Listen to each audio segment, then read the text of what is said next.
So now we come to the final chapter of the original Planet of the Apes series with 1973's Battle for the Planet of the Apes, which again directed by J. Lee Thompson, produced by Arthur P. Jacobs, who actually passed away 14 days after this film was released, and sort of based on a story by Paul Dane, but the screenplay was actually written by John William and Joyce Hooper Corrington, husband and wife team. Music was actually done by Leonard Roseman, and returning to the cast is Roddy McDowall, Natalie Trundy, and Severn Darden. And this had the smallest budget out of all of them, with $1.7 million, and it made $8.8 million. So Battle is the, direct sequel to Conquest.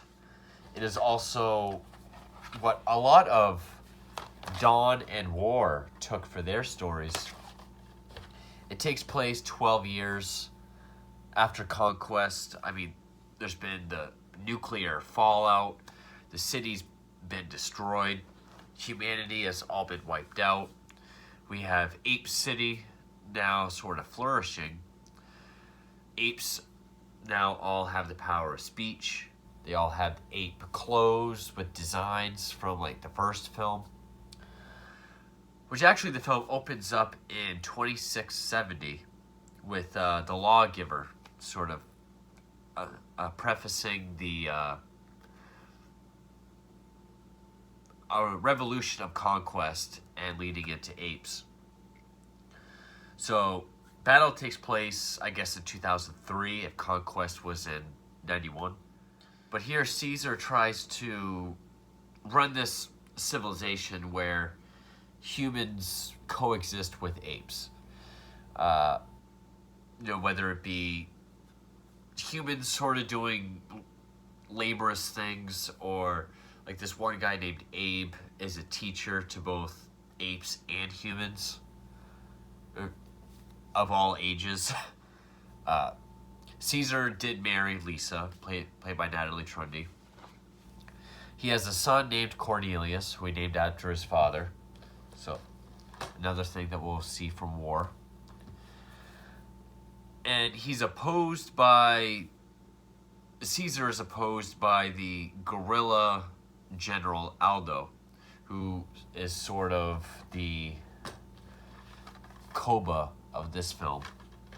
He hates humans. He doesn't think humans should have any rights. They should be slaves. They should be beaten. They should be killed. Caesar wants peace for all, which is also why it makes more sense to go with the theatrical version of Conquest, where he does have that added epilogue to his speech about peace and compassion. I like the look of Ape City. Of course, it's a lot smaller. I would say this film suffers from the budget the most out of all of them, because they really have just this little tiny area of a few tree houses where the apes live, and then like the schoolhouse, or just some areas where the apes work and live, that they just keep shooting from different angles, so it looks like it's a lot bigger. There's an orangutan named Virgil, who is played by Paul Williams. He's kind of like the Maurice. He's Caesar's second in command. He's full of wise knowledge. And we also have a McDonald character, this time played by Austin Stoker. He's not the McDonald from Conquest. He's actually the brother. But he acts as a human advisor as well. So Aldo, played by Claude Atkins, who people might know as Sheriff Lobo on BJ and the Bear, Misadventures of Sheriff Lobo. But And Cornelius is kind of a little wise ass.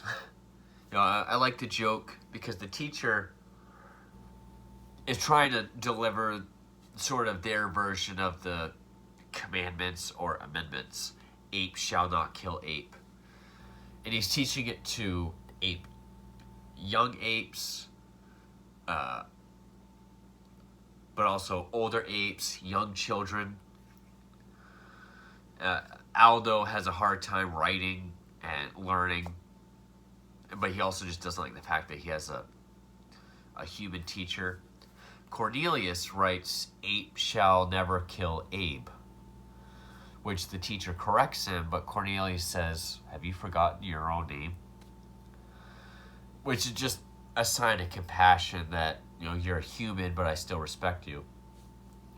But also Cornelius says, if my father was a gorilla, then we would have no need for reading and writing, pretty much calling gorillas stupid. The friction, the movie doesn't quite get as deep into the relationship between Caesar and Aldo, which is fine. It does enough. It does what it can with this budget. We get enough that Aldo hates humans and is willing to do anything to overthrow Caesar. We get that Caesar sees Aldo as just this sort of thick-skulled gorilla. Caesar once is talking about how he would give anything to be able to hear his parents' voice, see them, hear them, and know their thoughts on the matter of humans and apes coexisting. Which McDonald tells him that there's film that exists in the archives in the Forbidden City from when Cornelius' era came back in time. So Caesar's asked, I can actually see them and hear their voice and know what they say about humans and apes. McDonald says, "I'm pretty sure the film is still intact. The city is full of radiation.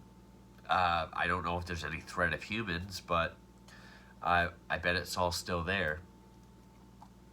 So then Caesar decides to go with McDonald and Virgil to the Forbidden City to find the film. But then there's this other, I don't know if it's actually the lawgiver. Oh, no. Lou Ayres, who plays Mandamus. He looks like the lawgiver. He's this elder, wise orangutan who's sort of guarding the armory. You always have to answer a bunch of very thought-provoking questions before he will pretty much sign you out weapons and rifles, unless it's on Caesar's orders, which now it's Caesar asking for them. So they leave for the city, and this has very nice matte paintings as well as just melted, crumpled over buildings and the cars that are just, imploded with radiation. It's kind of like a 3-day journey. Which I like when Caesar says goodbye to his son. And his son is like, "Will you bring me back anything?" He said, "What do you want?" He's like, "More nests for my pet squirrel. He's getting big really fast." And Cornelius kind of kisses his hand. He's like, "So are you. One day you'll be as tall as a king." We really get the idea that all these apes really love and respect Caesar just as much, but in a different way, as the new trilogy. So Virgil, Caesar, and McDonald, they set out to the city, which I like the look of the dystopian city. It doesn't go much into it. When we see the establishing shots of the city, it's basically just matte paintings of the frigged up city. Other than that, it's just them walking up close to like a melted car building. But eventually they get to the archive building, and we see that there are human survivors that, led by Culp, who has now taken over as governor. They all have radiation poisoning and burns. And they wear like these caps like the mutants had and beneath, only now they're black instead of white. So it's like an alternate diversion on the way to becoming the mutants. They all have, they're all deformed in some way or another. They have the bomb. They have the Alpha Omega bomb. And they catch on camera Virgil, Virgil, Caesar, McDonald, which Virgil has the radiation meter. They find the film, they watch it, and it's not really film footage. We get the audio, but it's kind of like crossfade pictures. And and then Culp's men come out, they shoot at him. Culp sees on camera that it's Caesar, and he's like, Caesar has come back to conquer his kingdom. And this is pretty much what helps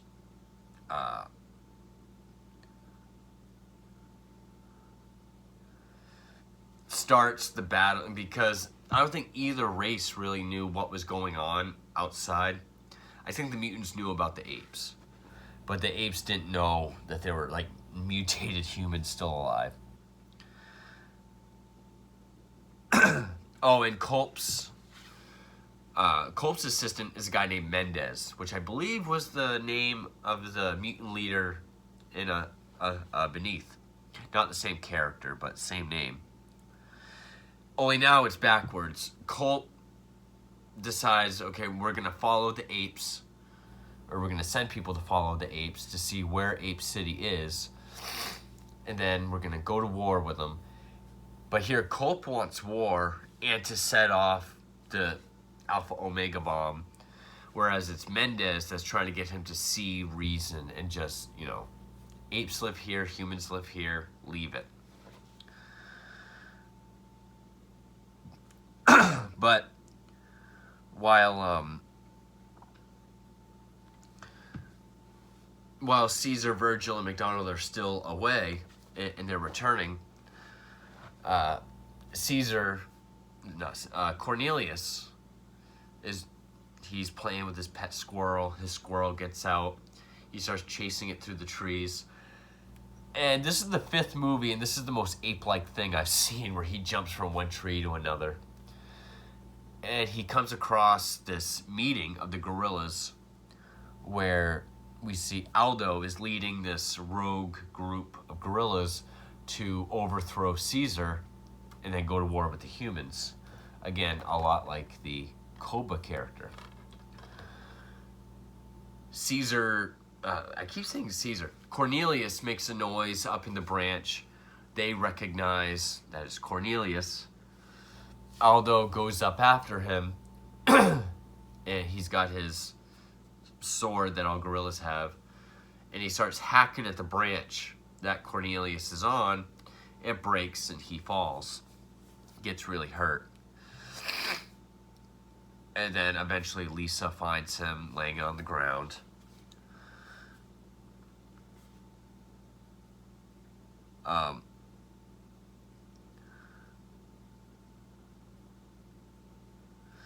Eventually, the men that Culp had sent to find Ape City see some of Aldo's gorillas. They fire at them, kill one gorilla. One gorilla comes back. Caesar's having a meeting with all apes and humans, which, when the gorilla comes by saying humans are attacking, Aldo comes in and he's pretty upset that there's humans sitting in the... Actually, no, that's later, when Aldo sits in on the meeting. Well, actually, when the gorilla shows up to say humans are attacking, Aldo is the one that's running the meeting because Caesar's too busy grieving the hurt Cornelius, who's unable to say how he really got hurt. They believe he fell out of a tree. So Caesar is there with Lisa, but it's McDonald that finds the branch that Cornelius was on. He finds the hack marks and realizes it wasn't an accident. Someone cut him out of the tree. So it's while Caesar is, and it's then Cornelius does pass away. Cornelius asks him, am I going to be malformed? Caesar tells him again, no, you're going to be as tall as a king. And that's when he slips away and dies. But it's while Caesar is grieving that Aldo just has all the apes round up all the humans and put them in this jail cage area. And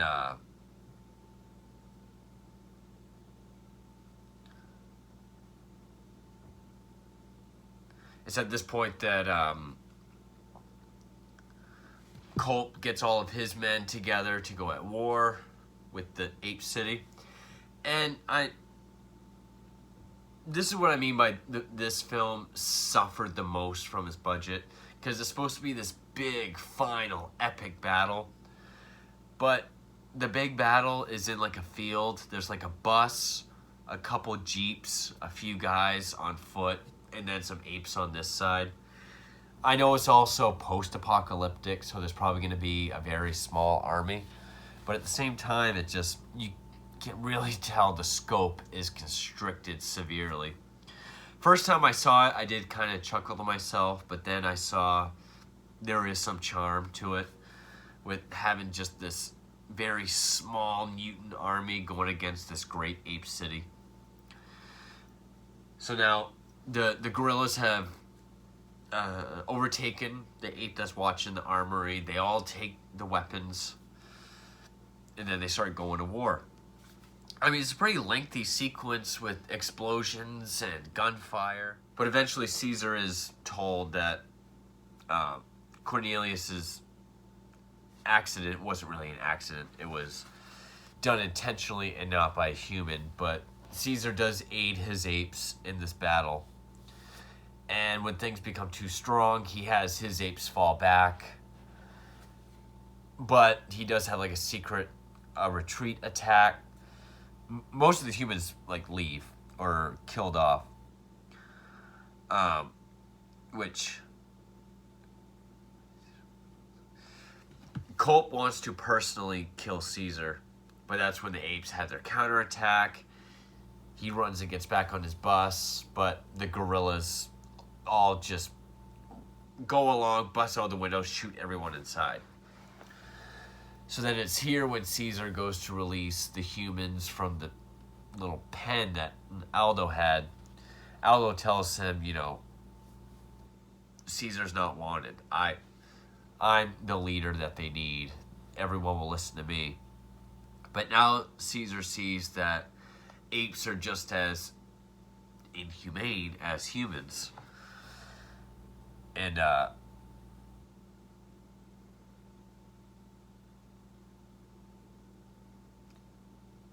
it's here that Aldo starts to threaten Virgil as well. Which, I think it was Virgil that said Aldo was the one that killed Caesar's son. Who found out from McDonald. And it reveals in front of everyone, humans and apes, that Aldo not only killed an ape, which their number one sacred rule, ape shall never kill ape. And I should have mentioned earlier, the number one rule for humans is never say no to an ape, because they were told no during their slavery for so long. Humans aren't allowed to say no to apes, number one rule. Number one sacred rule for apes is ape shall never kill ape. Aldo did not just kill an ape. He killed an ape child, and not just any ape child, but Caesar's. So that's when everyone starts repeating, you know, ape has killed ape. Ape has killed ape. And Aldo kind of gets panicky. His gorillas sort of distance away from him and start getting in on the chanting as well. And so then Aldo tries to run away. He climbs up a tree. Caesar follows. They seem to have a small battle in this branch. But Aldo pulls out his sword. Caesar grabs his arm. Aldo falls to his death. Which, again, is very similar to the ending of Dawn. Although that's definitely a more epic, drawn-out battle. Again, this movie just suffers so bad from its budget. I still really like Battle. And I know that the studio had already made the decision to make this the final film in the series and then go on to television. They had already sold the rights to 20th Century Fox for television. But some of the set pieces and acting and just the budget feels like it would be an episode of the TV show. You know, like some of the examples, like Aldo in the schoolhouse, you know, not being able to write Ape shall never kill Ape, or the scene with, was it, I keep forgetting that ape's name, and I always feel stupid. Mandemus. With Mandemus asking the questions before they come in and get their guns. Just, it feels like something you would see in, like, the TV show setting. But that's after Aldo falls to his death. McDonald sort of asks Caesar, is there any way we can just coexist with each other? And Caesar's like, you're right, apes are no better than humans. I hope one day we can all just live in peace together. So then he lets the humans in the little jail cell go. They round up all the weapons to give back to Mandemus. And,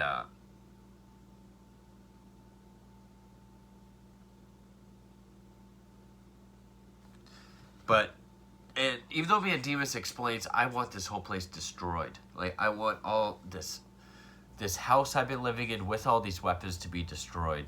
But Virgil and Caesar explain to him, we do still need these weapons in case one day we can't live in harmony with humans or each other.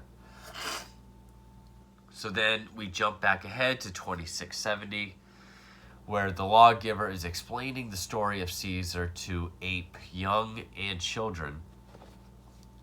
And we even see, like, one girl ask the lawgiver a question, human girl, like, how will we know if we're living in peace or not? And then this ape boy standing next to her, like, pulls her pigtail. She pushes him. Very young kids. And then the camera zooms over to the statue of Caesar. Zooms right in, and similar to the ending of War, which I went over on this. I don't remember if I talked about the ending to this film in my review for this, but they both end very similarly, but for different reasons. This one is definitely more upfront. This one is purposely more ambiguous. We see a tear forming in the statue of Caesar, implying it's a little ambiguous on, it seems as though apes and humans are now living in harmony with young and children being together in school. But it could also mean that his attempts to make peace with both species has ultimately failed, and we're always doomed to war. Because Virgil talks about the lane-changing analogy with Future as well in this film that was in Escape. About no matter what lane you take, you're always going to get to the same area. And many people do believe that the tear does represent his lament over the failure that, you know, there's still conflict between human and apes, regardless of his efforts. Whereas in this, it's more over bliss that his apes are safe. But I kind of look at this series as once you finish Battle, you can just put in the first movie again and play it on an endless loop. There's not a whole lot of film series where you can do that. Battle, it does suffer greatly from its budget, especially the third act with the epic battle. I mean, it does look like the kind of battle you would see in like a Saturday morning show, or like not really a sitcom, but, you know, a half-hour TV program. some of the scenes does kind of play out like it was part of the Apes TV show. But I still like the movie, and maybe part of that is because I love Dawn and War so much that when I see the references with the rogue ape, with the death of Caesar's son, with maybe that's it.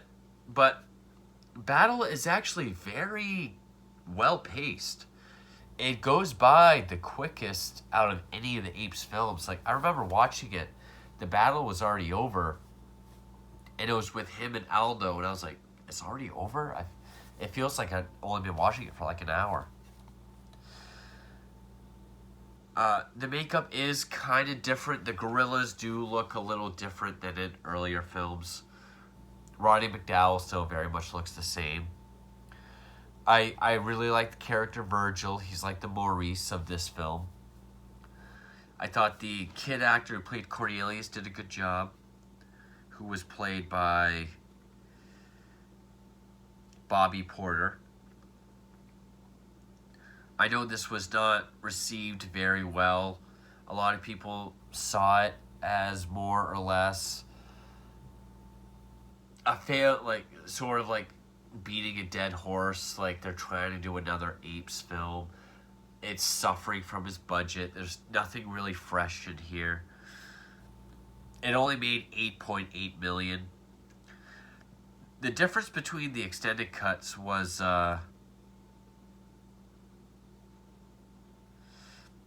there's more footage with General Aldo in the opening credits. When the teacher is chased out of the schoolhouse because Aldo rips up, because Aldo's paper of Ape Shall Never Kill Ape is illegible, can't be read. So he tells Aldo this, but then Aldo sees Cornelius's Ape Shall Never Kill Abe. He goes to rip it up. Teacher yells, "No, Aldo, no," breaking the #1 human rule, so that he's chased by the gorillas. There's more time for that. There's pretty much just more footage to some scenes. There's a deleted scene where Culp tells his lieutenant to fire an atomic missile on Ape City when he gives the signal, which I didn't know that was a cut scene. But also, probably because I watched the extended version last night. But also there's a deleted scene where after the humans and Culp and his men have been destroyed, Mendez becomes the new governor, and he talks Culp's assistant out of firing the missile on Ape City. She's about to hit it, and he says, "No, don't do that. It will wipe out the entire Earth, even us, all life as we know it. Just don't fire the missile." So that wasn't in the original version.